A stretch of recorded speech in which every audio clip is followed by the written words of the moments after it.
Alright, welcome back. Today we are going to go over the King of Blood and King of Nomads royal decrees that were added in patch 22. They were not available when I made my other video. If you want to check out all the other kings, new royal decrees, and other patch updates, feel free to check that out here. And today we're going to just go over those 4 perks. So let's see what they are. So the first new King of Blood royal decree is Bloodbath. It says Mangler projectiles now cause a splash of blood that drastically increases its area of effect. So let's go ahead and grab that. So here you can see that the Mangler has a larger area. And the second royal decree added for King of Blood is Death Pool. So it says receive a sacrifice card every time you throw a card in the pit. Does not work with sacrifice cards. Okay, so you take Death Pool and I don't want this Spire. So I throw it in here and I get a sacrifice card instead. That's pretty cool. So then if I put the pagoda in here, I get my 9 gold and I get my sacrifice. So I can get my whole hand gone. So I just made 27 gold. And I still have 3 cards in my hand. So if I want more gold, I can just throw a sacrifice in the pit. I don't get another sacrifice, but that's a really nice way to just make some extra money and get something back when you toss something in the pit. Alright, and next up is our first royal decree on King of Nomads that was added, and that is Dismantling. So it says camps now also trigger their effect whenever any plot is destroyed. So we have a camp.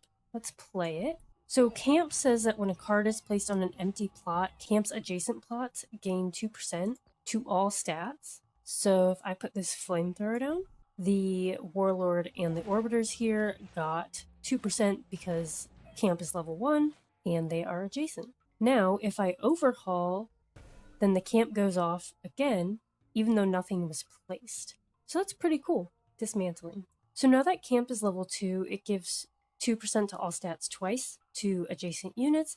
And my fun fact is that it works with migration. So it gets... Oh, wow. Okay, so with migration, the camp says that when a card is played to an empty plot, you get plus 2% to all stats. And since it's level 2, that happens twice. Migrating a plot counts as playing it for the sake of camp, so you get your 2% times 2 going off for that. Then, when you have dismantling, migrating also counts as destroying the plot.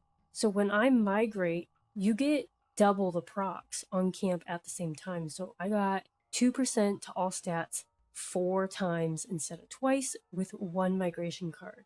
That's pretty cool. Okay, so if I migrate, I now have overwork. So I should get 3 procs on the camp when it moves, plus 3 more because I have dismantling. So we'll migrate. Oh my goodness. And then migrate again. That's crazy. That's a lot of stats that you get out of this.